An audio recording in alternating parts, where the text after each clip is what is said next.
Hi, and welcome to your Urban Connection. Remember, this is the channel that is often imitated but is never duplicated. Now, I want to tell you about a breaking story that has just taken place within the last 2 hours. It seems that the New York City mayor, Eric Adams, has been indicted by the feds, and this would make the first mayor of New York City in New York City's history that has been indicted by the federal government. Now, we don't know what the charges are. They've not filed any charges as of yet, but you can bet that these charges are serious.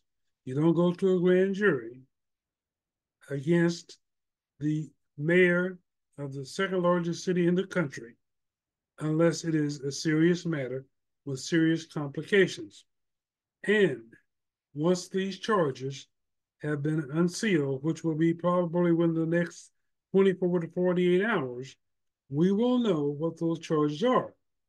Now, the mayor has made a brief statement once the announcement was made that he was under indictment. He has stated that if he was charged, and most certainly he will be, that he is innocent. Now, that always raises a red flag in my book because to plead innocent without knowing exactly what it is you're pleading innocent to is almost definitely uh, a losing statement.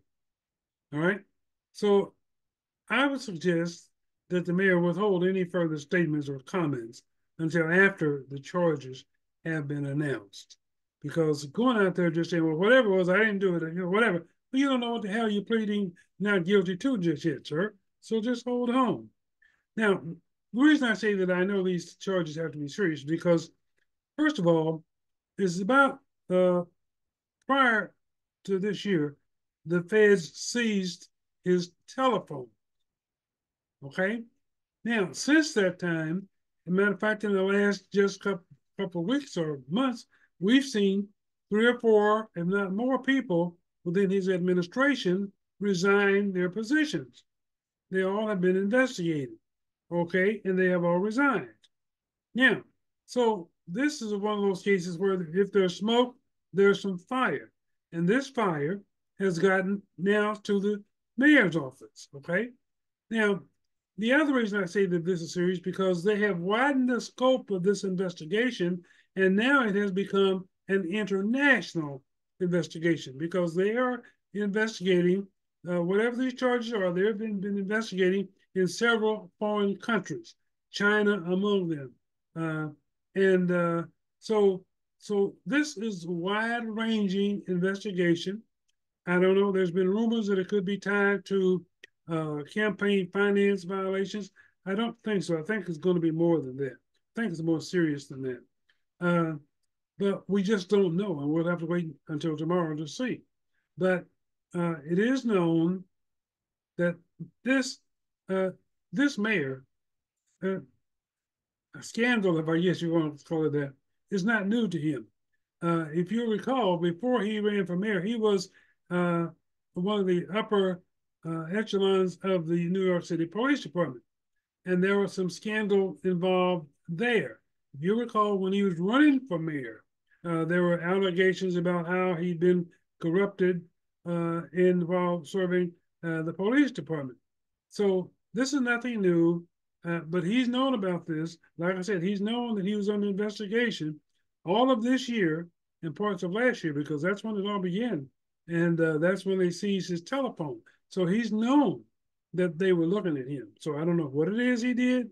I can't tell you how serious it is, but I can tell you that for the feds to go to a grand jury and present evidence and seek of an indictment, they had to convince the grand jury that they had sufficient evidence of probable cause, okay, to file charges.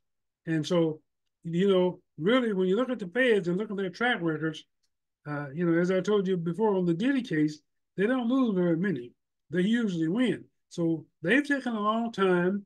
They This investigation has been deep and wide, and they have crossed their T's and dotted their I's, and they feel now they can move forward with a winnable case against this mayor. So it's not looking good. But like I said, we don't know what the charges are. Within the next 24 to 48 hours, I expect we'll find out what those charges are. And that they will probably find other people that are under indictment or will be soon uh, under indictment for their participation in whatever this is, because I don't believe at this point, when I'm looking at the number of resignations that have taken place over the last couple of months, I don't believe that this is a story all about the mayor. This is involving other people, and probably at some point in time, there might even be a charge of conspiracy. We'll have to wait and see. So that's what's happening. That's brand new news, just breaking within the last 24, well, not even 24, the last 3 hours, okay, of this broadcast. All right. So that's the New York City Mayor, Eric Adams, the first mayor of New York City to ever be indicted. That's not a title that I would want to have on my resume. All right, not something that I would be proud of. And I'm sure that he is not proud of it. Now, I want to say this. One of the things that he said earlier, before this indictment came, is that he said he felt that he knew he would be a target. And he wants to lay the blame, part of the blame, he wants to blame on the Biden administration, he says, because he feels that is their retaliation for him because he's been speaking out against the Biden immigration policy. Well, I'm not buying that. I'm not buying that. This is something that he has done, or at least they feel comfortable enough to file charges and seek an indictment that he has done himself. It has nothing to do with the Biden administration. Now, why do I say that? Because look, he is of the same party that Biden is, all right? And Hakeem Jeffries, okay, who is the leader of the Democratic committee, says that they wanted to keep Eric Adams around and have him be successful because they needed him. And as a mayor of the second largest city in the country, he could have further political aspirations and certainly be somebody that'll be in contention for maybe even a cabinet position, or maybe he decides to run for Senate or whatever. So I'm not buying this story that the Biden administration had anything to do with these indictments, nor with the charges that are going to be filed. Okay, but I think sometimes people look for scapegoats, all right? And that's what he's doing here. But I'm not buying that for a minute. We'll wait to see what the charges are, and then we'll make a decision. And we'll wait to see what some of the evidence is, all right? But I'm going to tell you, I'm going to go out on a limb, but I think these charges are going to be very difficult for him to beat. All right, because I think that, like I said, they've gotten all the information, they've gotten all the evidence, they've gotten sufficient evidence. And if you got to understand something, in New York City, the Attorney General and I don't know whether or not this is in Brooklyn, whether or not it's in Manhattan, I don't know. But those people also have some very good district attorneys and good prosecuting attorneys. So he's going to have to come up with more than this thing about Biden. I don't think it's about that, and I think it's too wide. The scope is too wide, and some of these people that are resigning, stepping down, okay, are going when they're faced with jail time and prison time, they're going to talk.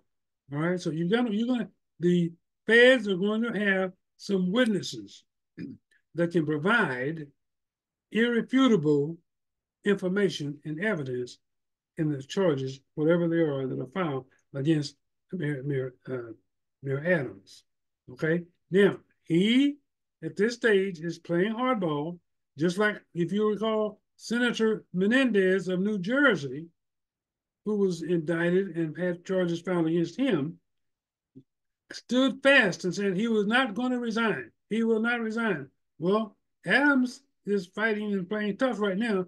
He's saying right now that he's going to fight the charges because whatever it was, he's innocent. But I'm going to tell you, once you don't know what the evidence is right now because you don't even know what the charges are. But once they come forward with the evidence, my friend, you could very easily change your tune, okay?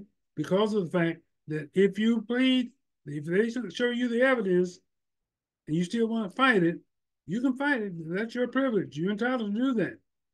But if they have to go through a long, lengthy uh, uh, trial, buddy, your time in prison will be lengthened as opposed to if you enter into some kind of a plea deal. And I'm not saying you do that right now. You wait and see what the evidence is. But I'm telling you, it's not going to be pretty. And I don't feel any empathy for you, my friend, because I think that, one of the things that I find is so difficult, why in the hell is it so difficult for politicians to follow the rules and obey the laws? Why is it? I mean, we see uh, uh, in New York City, especially, uh, New York City, you've got Rudy Giuliani, okay? Feels like he's above the law because he was one-time mayor, okay? You've got Governor Cuomo, okay? He was ushered out of the governor's office, okay? You've got the police commissioner, okay? And this is not the first police commissioner that has had to resign. I don't understand why these people have such a issue with playing by the rules, okay? And you've got power, you've got a good paying job, these people make plenty of money, okay? And why is it that you can't be satisfied with your position and play by the rules and respect the rules and the laws? Okay. Now, certainly something is really wrong here when they're expanding this into an international investigation. Well, there's about 6 or 7 other countries that are involved, that they're investigating the activities, and I might want to say the unlawfulness of Eric Adams. Something brewing here, ladies and gentlemen. And like I said, we'll know soon. I'll try to keep you updated. All right. Okay, that's it for tonight. See you next time. Thanks for watching.